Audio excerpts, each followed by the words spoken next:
여러분, 한 가지 질문을 드릴게요. 만약 당신 앞에 두 명의 천재가 있다면 어떻게 하시겠어요? 한 명은 불같이 타오르는 카리스마로 세상을 집어삼키고, 다른 한 명은 그 불꽃을 등에 업고 온 나라를 발아래 둔 사람이에요. 보통은 첫 번째 사람을 영웅이라고 부르죠. 근데 있잖아요. 역사가 끝나고 나면 진짜 웃는 사람은 항상 두 번째였습니다. 오다 노부나가. 일본을 통일하기 직전 부하에게 배신당해 불길 속에서 사라졌습니다. 도요토미 히데요시. 최하층 농민 출신으로 천하를 손에 쥐었지만 그가 죽자마자 그가 쌓은 모든 것이 무너졌습니다. 도쿠가와 이에야스. 두 사람 밑에서 평생 고개를 숙이고 굴욕을 삼키고 기다렸습니다. 그리고 마지막에 웃었습니다. 그냥 운이 좋았던 걸까요? 아니면 처음부터 계획이었을까요? 오늘 저는 그 답을 찾으러 왔습니다. 6살의 인질로 끌려가서 죽을 고비를 넘기고 두 명의 천하인 밑에서 무릎을 꿇으며 결국 260년이라는 인류 역사상 가장 긴 태평성대를 설계한 남자, 도쿠가와 이에야스의 진짜 이야기를 해드릴게요. 믿기 어렵겠지만 이 사람의 삶은 처음부터 끝까지 하나의 거대한 포석이었습니다. 어떻게 그게 가능했는지 지금 바로 시작합니다. 때는 1543년. 일본 열도는 말 그대로 난장판이었습니다. 센고쿠 지다이, 전국 시대라고 불리는 이 시기는요. 크고 작은 다이묘들이 서로 죽고 죽이는 100년 넘는 전쟁의 시대였어요. 오늘의 동맹이 내일의 적이 되고, 아버지가 아들에게 죽임을 당하고, 형이 동생을 독살하는 게 아무렇지도 않게 벌어지던 시대. 신뢰라는 단어가 사치였던 시절이었죠. 바로 그 해에 미카와 지역의 작은 다이묘 가문, 마스다이라 가문에서 한 아이가 태어납니다. 이름은 마스다이라 다케치요. 훗날 도쿠가와 이에야스가 될 그 아이였어요. 마스다이라 가문은요, 솔직히 말해서 당시 기준으로는 그냥 중간 정도 되는 영주였습니다. 강하지도 않고 그렇다고 완전히 약하지도 않은 어중간한 포지션. 동쪽에는 이마가와 요시모토라는 거대한 세력이 버티고 있고, 서쪽에는 오다 노부나가의 아버지 오다 노부히데가 호시탐탐 노리고 있는 상황이었으니까요. 마스다이라 가문의 선택지는 사실상 없었습니다. 누군가에게 붙어야 살아남는 구조였어요. 근데 문제가 있었습니다. 다케치오의 아버지, 마스다이라 히로타다는 이마가와와 손을 잡기로 결정합니다. 그리고 그 대가로 6살짜리 아들을 인질로 보내기로 했어요. 6살입니다, 여러분. 지금으로 치면 유치원생이에요.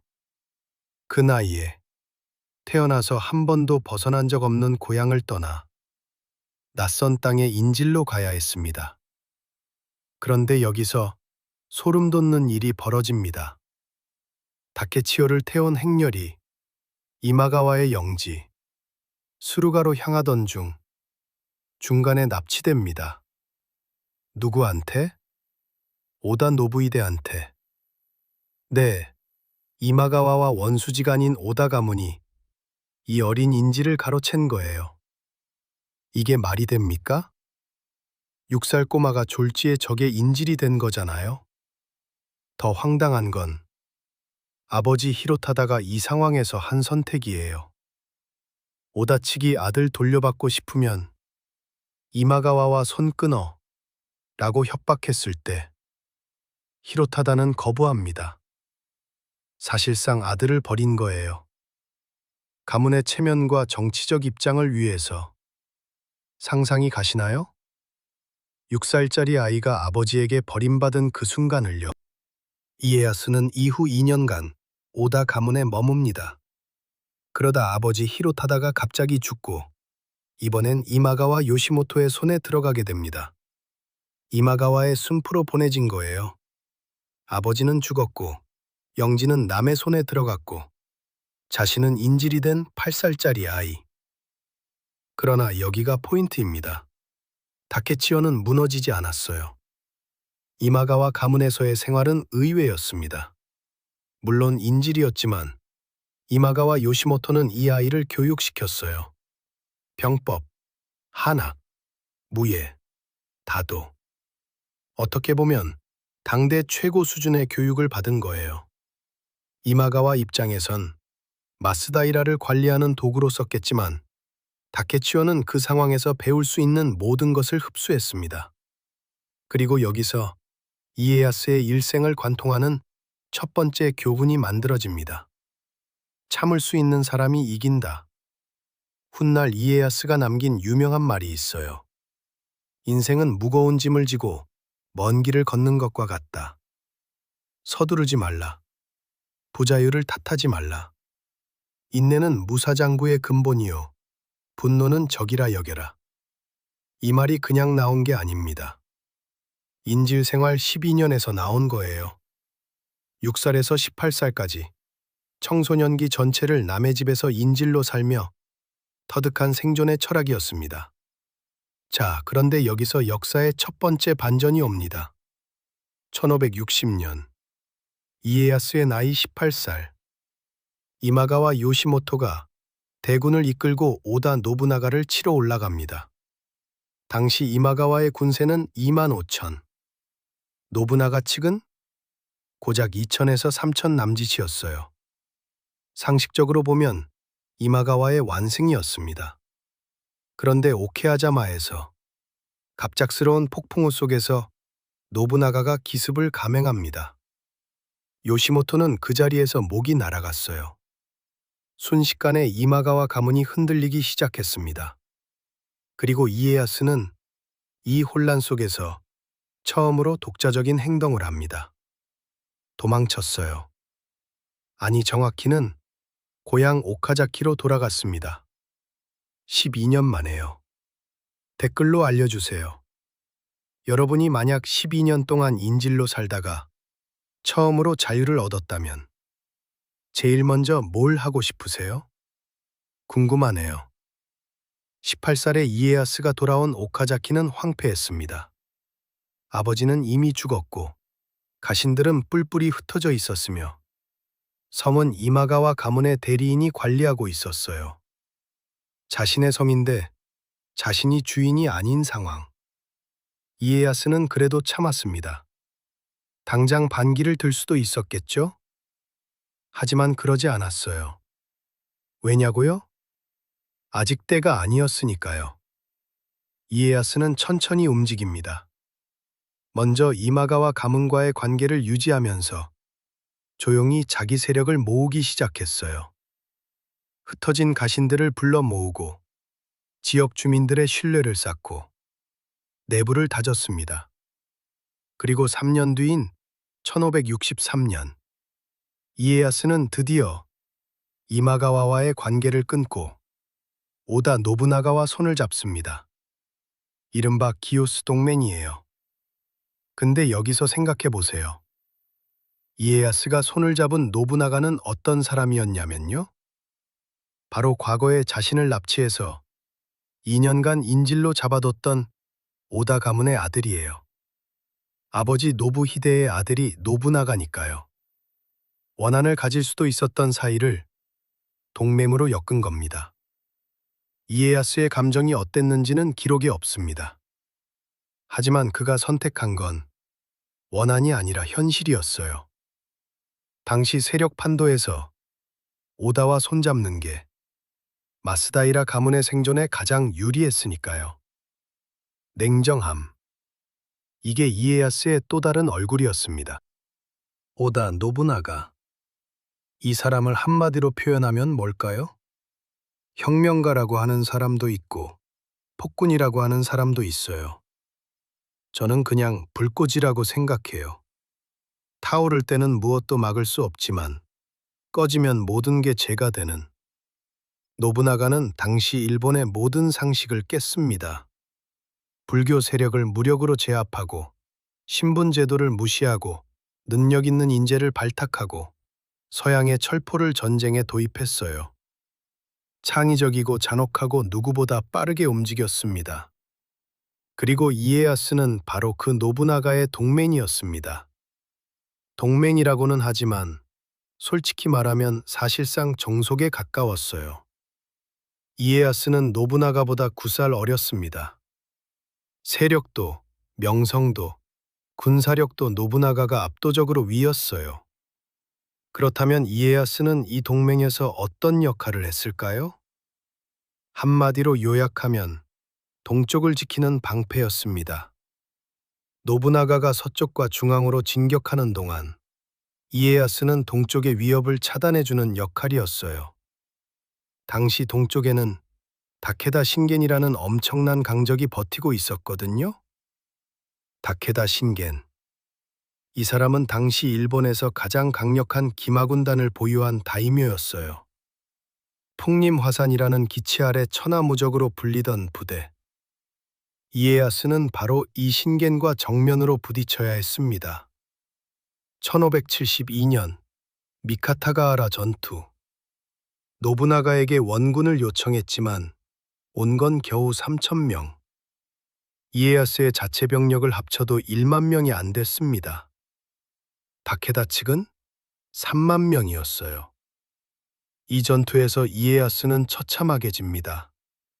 그냥 진 게 아니라 거의 도망치다시피 해서 가까스로 목숨을 건졌어요. 전하는 이야기에 따르면 이에야스는 너무 무서워서 말 위에서 배변을 했다고 합니다. 부하가 그 냄새를 맡고 물어보자 된장이다라고 우겼다는 야사가 있을 정도예요. 이 장면을 이에야스는 나중에 초상화로 그리게 했습니다. 패전 직후 자신의 모습을요. 자기 역사에서 가장 수치스러운 그 순간을. 왜였을까요? 이에야스는 이 그림을 죽을 때까지 간직했다고 합니다. 교만해질 때마다 꺼내보기 위해서요. 패배를 기억하는 것 자체가 그의 전략이었어요. 같은 실수를 반복하지 않겠다는 다짐이었고, 자만하지 않겠다는 채찍이었습니다. 근데 있잖아요? 생각해보면 이게 정말 특이한 인간이에요. 보통 사람은 자기 흑역사를 숨기려고 하잖아요? 없애버리고 기억도 하기 싫어하고. 근데 이에야스는 그걸 일부러 그려서 간직했습니다. 굴욕을 연료로 쓰는 법을 알았던 거예요. 그리고 하늘이 도왔는지 다케다 신게는 이 전투 얼마 뒤 갑자기 병으로 사망합니다. 천하를 거의 손에 넣을 것 같았던 최강의 영웅이 허무하게 사라진 거예요. 이에야스에겐 다행이었지만 동시에 교훈이었습니다. 아무리 강한 자도 죽는다. 강한 것만이 답이 아니다.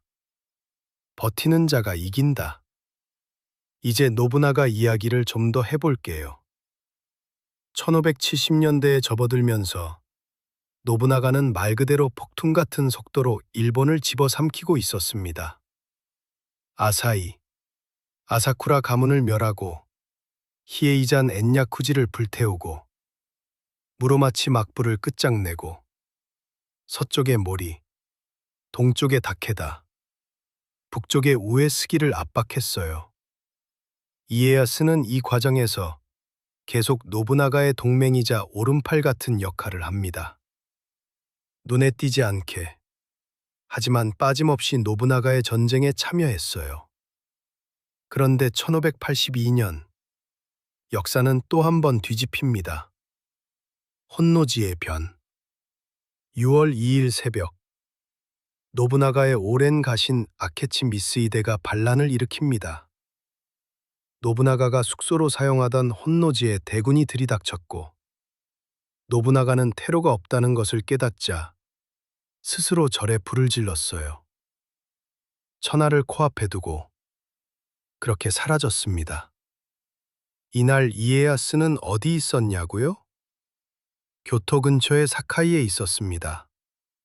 단 몇십 명의 수행원만 데리고요. 노부나가가 초대한 관람 여행 중이었어요. 만약 이에야스가 혼노지에 같이 있었다면 함께 죽었을 겁니다. 소식을 들은 이에야스는 즉시 결단을 내려야 했어요. 미스이데의 손이 닿기 전에 도망쳐야 했습니다. 하지만 경로가 문제였어요. 수행원이 적으니 언제 습격당해도 이상하지 않은 상황이었거든요. 이에야스는 이가 지역의 험한 산길을 통해 오카자키로 탈출하기로 결정합니다. 이른바 이가 넘기라고 불리는 이 도주 경로는 험하기로 악명 높았어요. 도중에 산적도 있었고 미스이데 세력의 추격도 있었습니다. 그럼에도 이에야스는 무사히 돌아옵니다. 그리고 여기서 이에야스는 또 한 번 놀라운 자제력을 발휘해요. 미스이데를 치러 달려가지 않았습니다. 왜냐고요? 이미 누군가가 먼저 움직이고 있었거든요. 그 사람이 바로 히데요시였습니다. 여기서 여러분한테 물어볼게요. 노부나가가 죽었을 때 이에야스가 바로 치고 나갔다면 어떻게 됐을까요? 댓글에 의견 남겨주세요. 역사의 흐름이 어떻게 달라졌을지 진짜 궁금합니다. 히데요시의 중국 대반전. 히데요시는 당시 모리 가문과 싸우느라 서쪽에 있었어요. 노부나가의 죽음 소식을 들은 히데요시는 모리 측과 즉각 화의를 맺고 돌아섭니다. 200km가 넘는 거리를 불과 4일 만에 주파하는 초고속 행군, 중국 대반전으로 야마자키에서 미스이데를 격파합니다. 미스이데는 이 전투에서 패해 도주하다 농민에게 살해됩니다. 혼노지의 변으로부터 겨우 13일 만의 일이었어요. 히데요시는 이 순간을 최대한 활용했습니다. 노부나가의 복수를 한 자로서 노부나가의 후계자를 자처했어요. 정치적으로도 감정적으로도 타이밍이 완벽했습니다.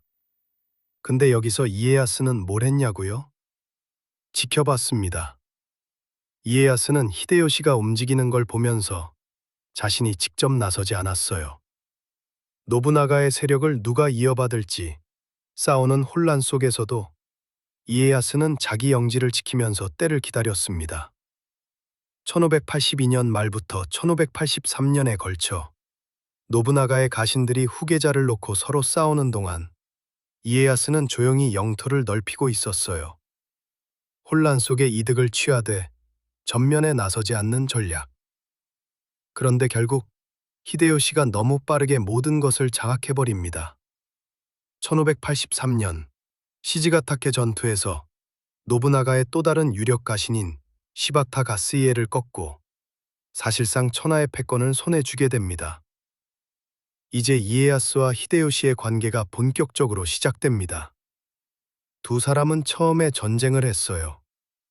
1584년 고마키 나가쿠테 전투.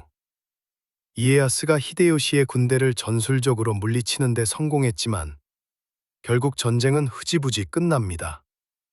이에야스도 히데요시도 결정적인 승리를 얻지 못한 채 화의를 맺었어요. 그리고 여기서 이에야스의 굴욕이 시작됩니다. 히데요시는 이에야스에게 신하로서 인사를 올리러 오라고 요구했어요.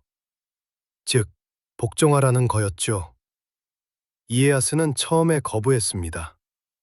자신이 전쟁에서 지지 않았는데 왜 굴복하느냐는 논리였어요. 하지만 현실을 봐야 했습니다.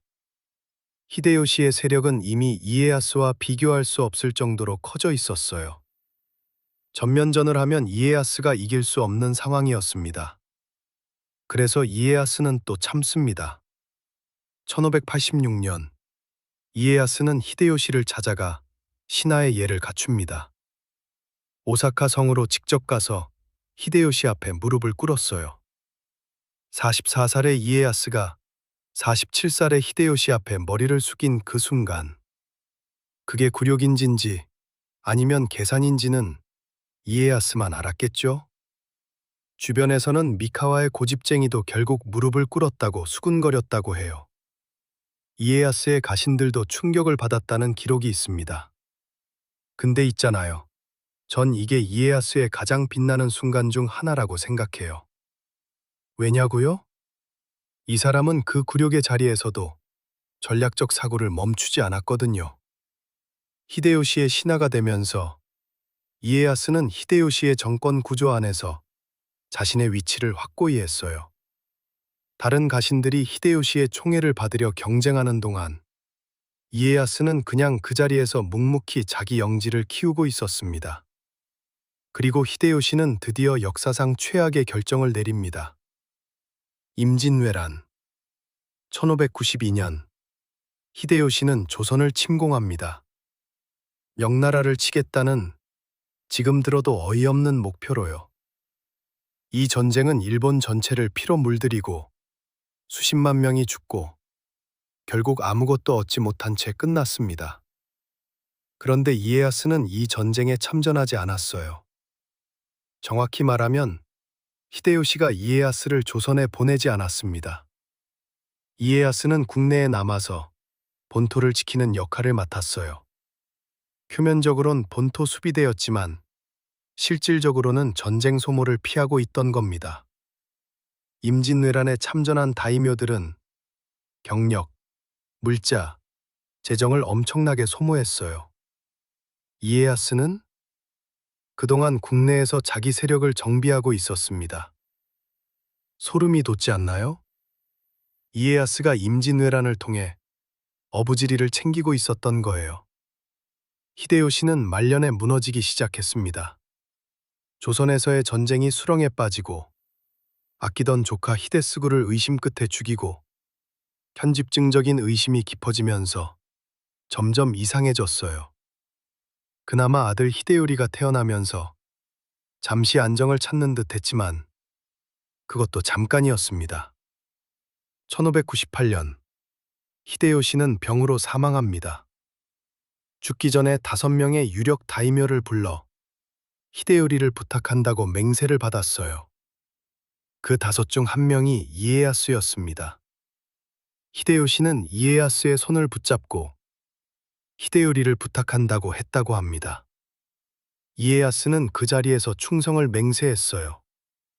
그리고 히데요시가 눈을 감자마자 이에야스는 움직이기 시작했습니다.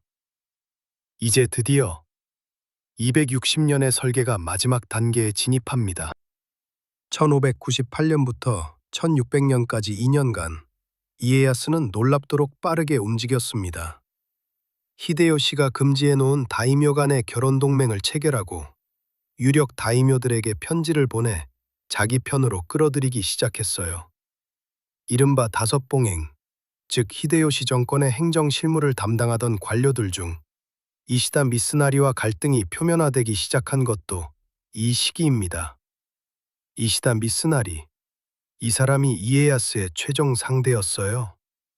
히데요시 정권에서 가장 유능하고 가장 충성스럽고 그리고 가장 이에야스를 경계했던 인물. 미쓰나리는 이에야스의 움직임을 보고 이에야스를 탄핵하려 했습니다. 하지만 오히려 무장 세력의 반발로 실각하고 이에야스가 정치의 중심에 서게 됩니다. 이에야스가 원한 결과였을까요? 아마도요. 그리고 1600년 9월 15일, 역사는 마침내 그날을 맞이합니다. 세키가하라. 미쓰나리를 중심으로 한 서군과 이에야스를 중심으로 한 동군이 일본의 배꼽 세키가하라 평원에서 맞붙었습니다. 서군의 병력은 약 8만 명, 동군의 병력은 약 7만 4천 명. 숫자로만 보면 거의 비슷했어요. 하지만 이에야스는 이미 전투 전에 승리를 계산해 놨습니다. 고바야카와 히데아키, 서군 진영에 있으면서 이에야스와 내통하고 있던 인물. 이에야스는 전투 시작 전에 이미 고바야카와와 협약을 맺었습니다. 결정적인 순간에 배신하라고. 전투 당일 오전, 안개가 짙게 깔린 세키가하라 평원에서 전쟁이 시작됩니다. 초반에는 서군이 유리했어요. 이에야스의 동군이 밀리기 시작했습니다. 그런데 점심 무렵이 됐을 때 이에야스는 기다리고 있던 신호를 보냅니다. 고바야카와 진영을 향해 철포를 쐈어요. 위협 사격이었습니다. 약속 이행해라는 신호였죠. 그 순간 고바야카와가 움직였습니다. 고바야카와의 1만 5천 병력이 아군이었던 서군을 향해 칼을 겨눴습니다. 서군 진영이 순식간에 무너졌어요. 미스나리가 울부짖으며 도주했고 전장은 동군의 완승으로 막을 내립니다. 전투 시간? 채 반나절이었습니다. 이에야스의 나이 58살. 인질로 끌려가던 6살의 그 아이가 52년을 기다려 마침내 천하를 손에 쥐는 순간이었습니다. 그런데 이에야스가 이 승리 후의 한 행동이 또 놀랍습니다. 서군 다이묘들을 대량 학살하거나 멸족시키는 대신 상당수를 존속시켰어요. 물론 적대 세력은 처벌했지만 과도한 숙청보다는 체제 안정을 선택했습니다. 왜냐고요? 이에야스의 목표는 단순한 복수나 지배가 아니었거든요. 오래 지속되는 평화였습니다. 노부나가는 적을 불태웠습니다. 히데요시는 적을 굴복시켰어요. 이에야스는 적을 시스템으로 묶었습니다. 이게 세 사람의 결정적인 차이였어요. 여기서 잠깐, 여러분 혹시 도쿠가와 막부가 왜 그렇게 오래 지속됐는지 생각해 보신 적 있으세요? 단순히 이에야스가 강했기 때문이 아니에요. 이에야스는 시스템을 설계했습니다. 1603년, 이에야스는 정의대장군, 즉 쇼군에 임명됩니다. 일본의 최고 군사 통치자가 되는 거예요. 하지만 이에야스는 2년 만에 쇼군 자리를 아들 히데타다에게 물려줍니다. 2년 만에요? 이게 엄청난 메시지예요. 쇼군은 도쿠가와 가문의 것이다. 도요토미 가문처럼 한 사람이 쥐고 있는 게 아니라 대를 이어 내려간다는 선언이었거든요. 히데요시가 히데요리에게 물려주려다 실패한 그 문제를 이에야스는 살아있는 동안에 해결해버린 거예요. 그뿐만이 아니에요. 이에야스는 다이묘들을 통제하기 위한 정교한 시스템을 만들었습니다. 첫째, 산킹코타이.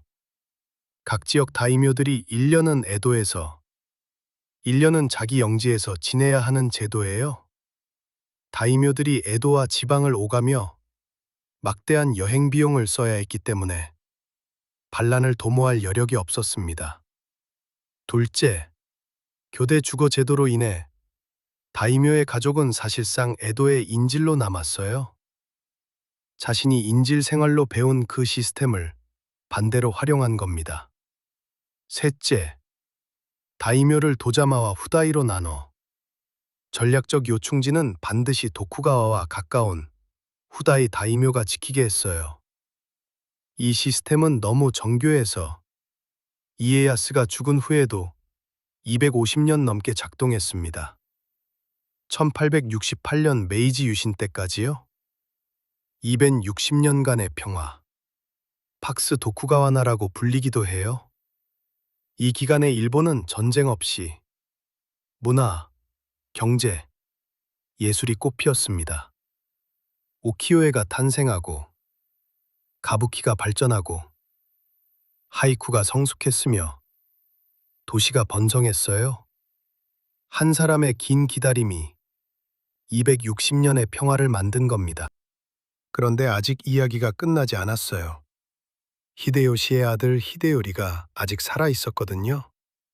히데요리는 오사카 성에서 어머니 요도도노와 함께 지내고 있었습니다. 이에야스가 천하를 장악한 뒤에도 히데요리는 일정한 지위를 유지했어요. 이에야스는 히데요시에게 한 맹세를 그나마 지키면서 히데요리를 죽이지 않았거든요. 하지만 히데요리가 성장하면서 옛 도요토미 세력들이 그를 중심으로 다시 뭉치기 시작했어요. 전국의 낭인들이 오사카 성으로 모여들었고 반도쿠가와 세력이 재결집하고 있었습니다.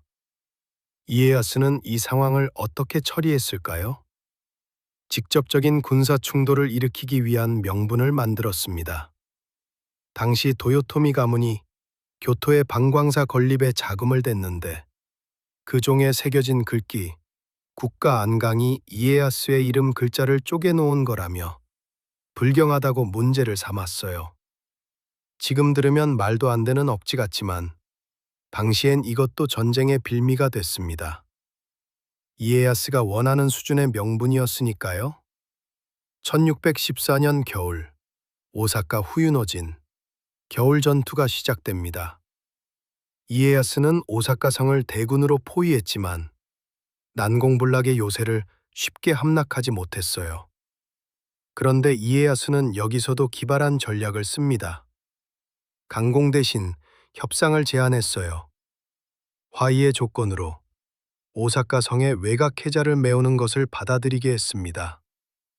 해자는 성의 방어선이에요? 그걸 메워버리면 더 이상 난공불락이 아닌 거죠.